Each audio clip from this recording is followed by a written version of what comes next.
do you make of the HSBC PMI results?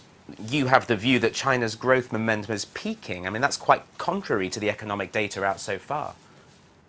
Yeah, I think that's right. There is more and more signs that the economy has just picked up a little bit in the last couple of months. It's worth noting this is the HSBC-sponsored PMI in the past. In fact, this one picked up more of the signs of weakness than the official one.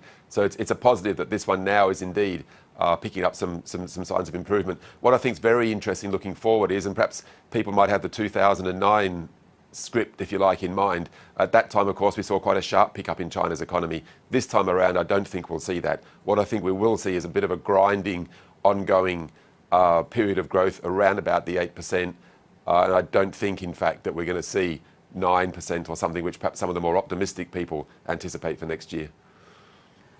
So you're saying 8% is a bare minimum of a growth target by the Chinese government? Well, as I say, I think that's probably going to be about on the money because, there was clearly a loss of momentum through the middle part of this year. There were some highlighting perhaps that we might see 6% or odd growth into next year. Now we've seen things turn around a little bit quite clearly. Fiscal stimulus is a big part of it. So that's something which won't continue dramatically into next year. But I think there's enough there to see it grow at about that 8%. And as I say, I don't think we'll get much of more of an acceleration from that. Japan's holding its elections on Sunday. What impact could this have on risk appetites and on the yen? Yeah, it is a very interesting turn of events there in Japan. Relative stability, in fact, on the political front for the last year or so, but that's all come to an end clearly.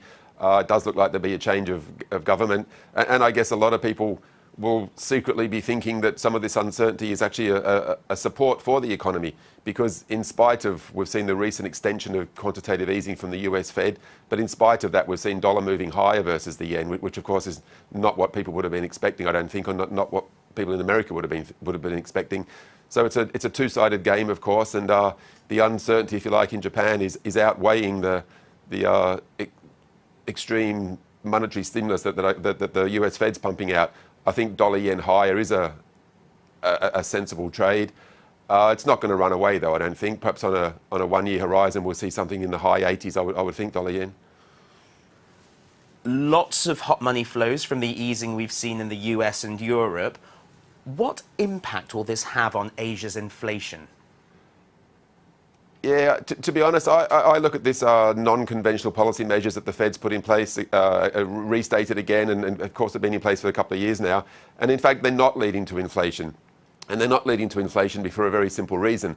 And that is that whilst this ultra-easy policy, non-conventional measures are very powerful in terms of boosting base money, which is a very small, limited measure of the money supply, if you look to broader aggregates, M1, M2, it's having very little impact. And it's the broader aggregates of money supply that point to the transmission mechanisms into the real economy in the US. So it's not a very powerful policy tool. And I think now that we can look back on the last couple of years when we've had various QE in place, we can see indeed that that's true. So I think it's a little bit of a red herring in terms of a significant driver for the way the markets are going to pan out in 2013.